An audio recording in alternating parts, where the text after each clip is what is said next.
দেখতে পাচ্ছেন সুন্দর একটি বাড়ি নির্মাণ হচ্ছে। আসলে কেন্দ্রর আশেপাশে খালি জায়গায় অনেক বাসাবাড়ি বসত বাড়ি নির্মাণ হচ্ছে। তো তারই লক্ষ্যে দেখতে পাচ্ছেন একটি বাড়ি। তো আশেপাশে যে কেন্দ্র আমরা দেখতে পাচ্ছি, আমরা যখন আমার মনে আছে 87-এ কেন্দ্র আসি, তখন এত বাসাবাড়ি ছিল না। কালের পরিক্রমায় বাসাবাড়ি বেড়েই চলেছে। তো আস্তে আস্তে আমার মনে হয় এক সময় যে এই যে খালি জায়গাগুলো আপনারা দেখতে পাচ্ছেন, হয়তো বা কোনো কালের আবর্তনে এই জায়গাগুলো ভরে যাবে। যেহেতু এটি শহরতলি, শহরের একেবারে নিকটতম স্থানে এই জায়গাগুলো আশা করছি আমার মনে হয় আগামী 5 বছরের ভিতরে ওই দিক দিয়ে অনেক বাসাবাড়ি নির্মাণ হবে এবং কেন্দ্র অনেকটা সম্প্রসারিত হবে।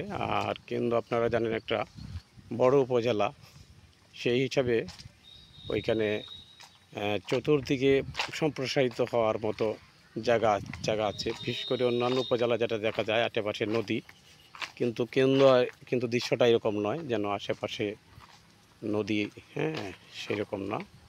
বিদায় সেইখানে বসতবাড়ি নির্মাণের বা বাসা নির্মাণের অনেকটা সুযোগ সুবিধা রয়েছে। তাই আস্তে আস্তে এই কেন্দ্র অনেকই হবে। এবং আমি আধুনিক রাজনীতিবিদ যারা আসছে, আধুনিক প্রজন্মের মানুষ, তাদের উদ্দেশ্যে বলবো বাসাবাড়ি নির্মাণের জন্য কেন্দ্রকে ড্রেন, রাস্তাঘাট এগুলো নির্মাণের প্রতি আপনারা মনোযোগ দেন, যেন সবাই খুবই শান্তিতে এবং পৌরসভার যে সুযোগ সুবিধা সেটা যেন তারা ভোগ করতে পারে, সেই দিকে আপনারা দৃষ্টি দিবেন। ধন্যবাদ সবাইকে। আসসালামু আলাইকুম।